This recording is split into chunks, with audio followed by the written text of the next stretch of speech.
agenda, global peace is a que global debemos public proteger good y that we gestionar. must protect Muchas and gracias. manage. Thank you very much. Я благодарю I thank представителя the Эквадора. representative Сейчас of Ecuador, and предоставляю I now слово give the floor to the представителю Албании. representative of Albania. Thank you. Let me start by thanking the ESG for his remarks and pay tribute to his tireless efforts, to his clear, strong, and always principled position in favor of peace and security and of multilateralism in respect of the UN Charter. Colleagues, 400 years ago, François de la Rochefoucauld has said, and I quote, "Hypocrisy is the tribute that vice pays to the virtue." Fast forward to this meeting, and there is a flagrant contradiction we find ourselves in today. A permanent member of the Security Council has openly and defiantly disregarded the UN Charter. That very country has knowingly and willingly transgressed every rule commonly established regarding relations between states. It has ignored Security Council resolutions and its own international commitments, and yet it has chosen to lecture the world about multilateralism as we heard today. I could go on with generalities or repeat many important aspects mentioned by colleagues around the table, but I prefer to recall the very simple facts. Russia is waging an unjustified and illegal war of aggression against a sovereign nation. It is questioning its right to exist and has the audacity to pretend to come to the rescue of sovereign equality. The Russian military, including the Wagner Group, are committing horrible crimes in Ukraine as documented by the UN, and Russia is pretending to defend universal values.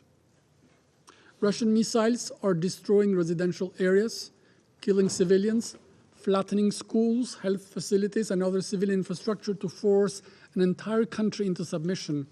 And Russia has come here to share its views about friendly relations and cooperation among states.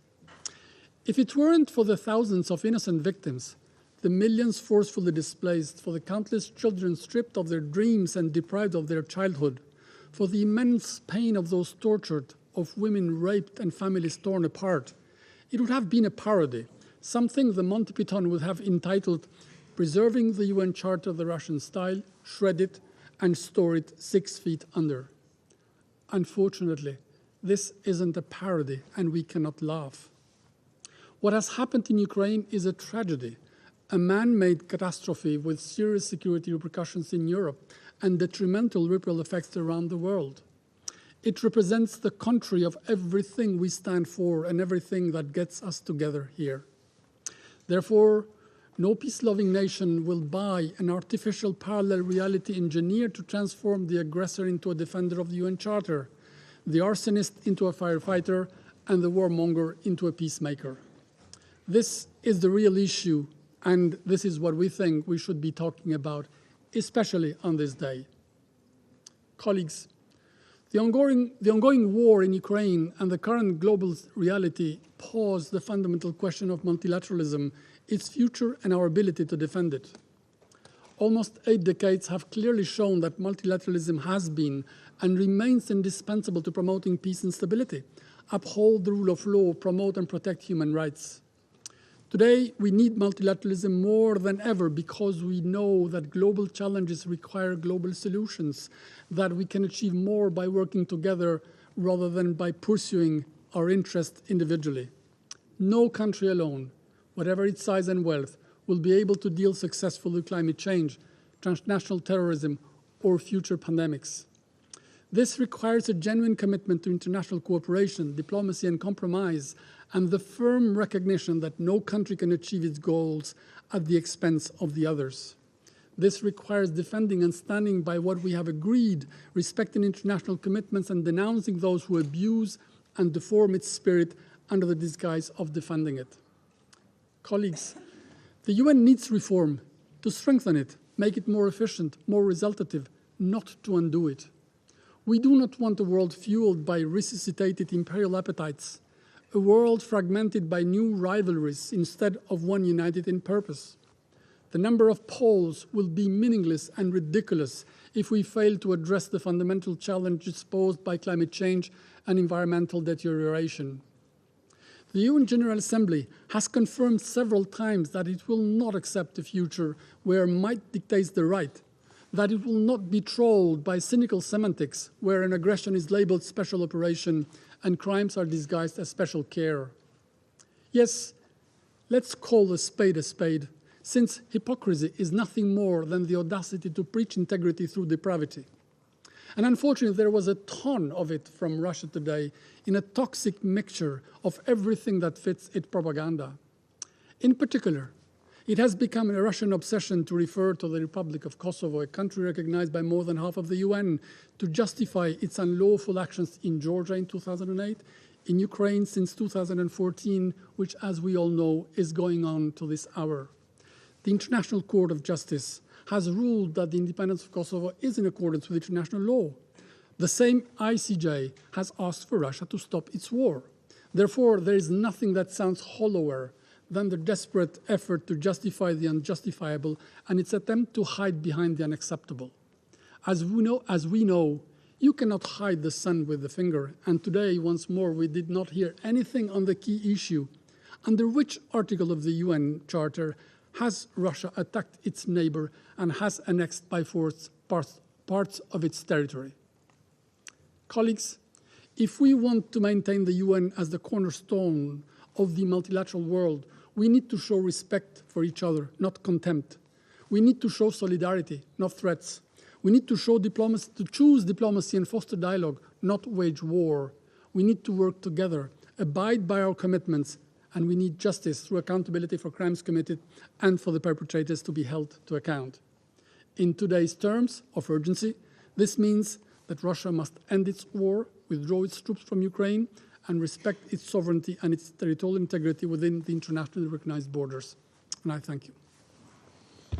Я благодарю I Албанию. thank Albania, Сейчас я and I now предоставляю give the floor слово тем членам to those members of the организации, которые organization пожелали who выступить wish to в ходе take the сегодняшних floor открытых during дебатов. today's open debate. И первым я And the предоставляю first to слово take его the floor, превосходительству I give the господину is a representative Херардо Пеньяльверу, of Mr. Gerardo порталю первого Peñalver заместителя Portal, министра the first иностранных дел deputy Кубы. minister of foreign affairs of Cuba. You have the floor. Muchas sir. gracias, señor presidente. Thank you very much indeed, Mr. Señor President. presidente, Mr. President, suscribimos las we endorse the declaraciones que statements pronunciarán made en breve that el will rather presidente del shortly be Buró de made by Coordinación the chair del of the Movimiento de Coordinating Países Bureau No of the Alineados, el Non-Aligned representante Movement, de the Azerbaiyán. representative of También de Azerbaijan. Venezuela, We en nombre del also Grupo de align Amigos ourselves en with the Defensa de la statement to be Carta de las made by Naciones Unidas. Venezuela on Saludamos la behalf presencia acá del of ministro de the Relaciones group of Exteriores de la friends in Federación defense de of the Rusia, UN Charter. We Sergei welcome Lavrov, here among us como today presidente the del presence Consejo de of the Seguridad, Minister for Foreign Affairs así of the como Russian del Federation viceministro as President of the Sergei Security Lavrov. Council.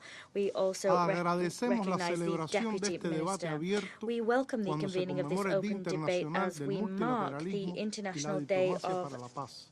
Multilateralism and promovida en la diplomacy for Asamblea peace. General de This la was an ONU initiative por la promoted hermana within República the General Assembly of the Bolivariana de United Venezuela Nations by the durante sister su Bolivarian presidencia del Republic of Movimiento de Venezuela Países when No it Alineados held the chairmanship del of the non-aligned 2016 movement al between 2019. 2016 and Señor presidente, 2019. en el complejo escenario Mr. President, actual, in the caracterizado por la currently escalada complex de landscape tensiones marked by y de an formas escalation of renovadas tensions de and dominación new y hegemonía, forms of domination and crecen hegemony, las amenazas we a la are paz seeing y la threats to seguridad international peace and internacionales security y se grow, debilita and we're seeing the progresivamente el gradual multilateralismo. weakening of La multilateralism. crisis multidimensional The global, global, agudizada por la multidimensional pandemia de la crisis that we're currently COVID-19, witnessing impacta con has mayor been fuerza sobre los rendered países del rendered sur more acute by the como COVID-19 resultado pandemic. del It is injusto dealing a e heavier blow insostenible orden to the countries of the internacional South, and this is prevaleciente. a result of the unjust and Se han unsustainable profundizado prevailing las international desigualdades, order. la We've seen exclusión social inequalities y la worsen, pobreza. social Proliferan los marginalization conflictos heighten, bélicos, and se poverty intensifican las grow more guerras severe. no convencionales Wars y are aumenta abounding. desenfrenadamente la Non-conventional carrera wars are armamentista. intensifying, and Se we're intenta seeing reimponer the arms race un orden continue at unipolar, breakneck speed. Attempts have desconociendo been made to tratados reimpose a internacionales y unipolar order. multiplicando las This medidas is being done by coercitivas nations showing unilaterales, blatant junto a disregard for otras international violaciones treaties frecuentes